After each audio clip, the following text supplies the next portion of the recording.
Breaking news. గతంలో తమ ఆందోళనతో రాష్ట్ర వ్యాప్తంగా సంచలనం సృష్టించిన కోనపాపపేట మత్స్యకారులు మరోసారి పోరుబాట పట్టేందుకు రెడీ అవుతున్నారు. దీనికి సంబంధించి AP deputy CM Pawan Kalyan ను కోనపాప మత్స్యకారులు లేఖ రాశారు. గతంలో అరబిందో ఫార్మాకు వ్యతిరేకంగా తీవ్ర ఆందోళనలు చేశారు మత్స్యకారులు. అయితే కొంతకాలం తర్వాత ఆ ఆందోళనలు విరమించుకున్నారు. గతంలో పార్టీ నేతల హామీతో ఆందోళన విరమించారు వారంతా. అయితే దీని వెనుకున్న కుట్ర గురించి తమకు ఇప్పుడే తెలిసిందంటున్నారు వారు.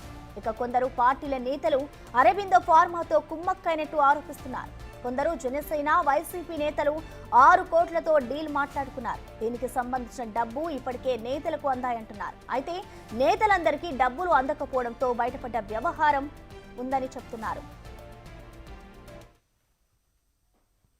అలాగే మూర్తి గారట రిటైర్ ఎస్పీ ఏదో అనుకుంటా ఆయన డిఎస్పీ వాళ్ళు కూడా నిజాలు వచ్చి చెప్పాలి.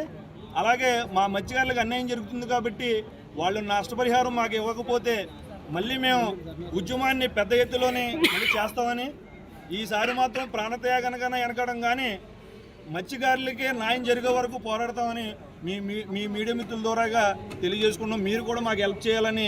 మా జీవనోపాధి ఒకటే, మీకు తెలుసు. ఇలా తుఫాన్లు వస్తే ఎక్కడికి వెళ్ళలేని పరిస్థితి.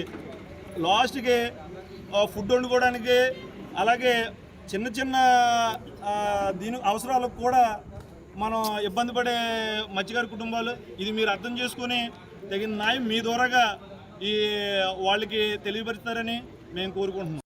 ఈ అమౌంట్ వాళ్ళకి ఎప్పుడైతే అందులో వచ్చి ప్రజల్లో కూర్చొని సార్ ఇంత ఇంత అయింది, ఇంత డీల్ అయింది, 6 కోట్లు ఉంది, మొత్తం మాకు రూపాయి ఇవ్వలేదు, మా డబ్బు అంతా దెబ్బేశారు కాబట్టి మేము అందరూ కూడా మేము వచ్చి మీకు చెప్తాం అనేసి ప్రజల్లో చెప్పడం జరిగింది. దీని గురించి మేము కూడా ఎంక్వైరీ చేసి ఆ కంపెనీ వాడిని అడిగితే కంపెనీ వాడు డబ్బులు ఇచ్చేసినట్టుగా అది చెప్పడం జరిగింది. ఇది మా అందరికీ తెలిసి ఊళ్ళో మీటింగ్ పెట్టామండి. ఆ మీటింగ్లో కూడా క్యాకేస్ అందరూ అడిగితే వాళ్ళు ఏమంటున్నారంటే మాకు డబ్బులు అందలేదని చెప్తున్నారు. కానీ అది అక్కడ కంపెనీ వాళ్ళు డబ్బులు అందేసి అని చెప్తారు. దానికోసమే మేము ఇక్కడ చోడుపల్లిపేటలో అక్కడ మత్స్యకారులందరికీ 1,50,000 ఇవ్వడం జరిగింది. తర్వాత 3,50,000 రూపాయలు వాళ్ళకే బోట్లు ఇవ్వడం ఇస్తామని ఒప్పుకోవడం జరిగింది. అలాగే మాకేమని మేము అడగడం జరిగింది. కానీ దాన్ని ప్రలోభం ఎక్కువ డబ్బు అమౌంట్ ఇవ్వాల్సి వస్తుందని ఇలాంటి నాయకులు కొనేసి ఈ అమౌంట్తో కొనేసి ఉద్యోగాన్ని ప్రజలు మోసం చేస్తాకే వీళ్ళు ప్రయత్నం చేస్తున్నారు. కానీ ఇటువంటి మోసాలు మరి మేము భరించలేము. ఇక పోతే ప్రజలు అన్యాయం అయిపోతున్నారు కాబట్టి అక్కడ పాటు పోయింది కాబట్టి మళ్ళీ ఈ ఉద్యమాన్ని పునరుద్ధరించి మళ్ళీ ఉద్యమం చేస్తానికి సిద్ధంగా ఉన్నాం. తమ గ్రామాన్ని 6 కోట్లకు అమ్మేశారంటూ మత్స్యకారులు ఆవేదన వ్యక్తం చేస్తున్నారు. జనసేన నేతలు డబ్బులు తీసుకెళ్లారని ఫార్మా కంపెనీ యాజమాన్యం చెప్పిందని, తమకు న్యాయం చేయాలంటూ డిప్యూటీ సీఎం పవన్ కు లేఖ రాశారు. డబ్బులు తీసుకున్న వారిపై కంపెనీపై చర్యలు తీసుకోవాలని డిమాండ్ చేస్తున్నారు. తమ డిమాండ్లు పరిష్కరించకపోతే పెద్ద ఎత్తున ఉద్యమం చేస్తామని మత్స్యకారులు హెచ్చరిస్తున్నారు. తమకు సరైన పరిహారం ఇప్పుడైనా ఇప్పించాలని కోరుతున్నారు కోనపాపపేట మత్స్యకారులు.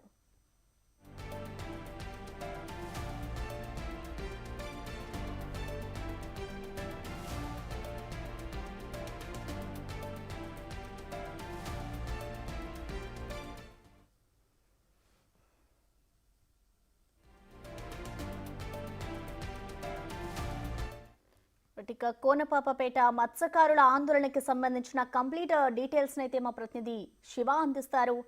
శివ, చెప్పండి, అసలు కోనపాపపేట మత్స్యకారుల డిమాండ్స్ ఏంటి? ఇటు డిప్యూటీ సీఎం పవన్ కళ్యాణ్కి వారు లేఖలో ఏ అంశాలను అసలు అడిగారు? డీటెయిల్స్ ఏంటి శివ?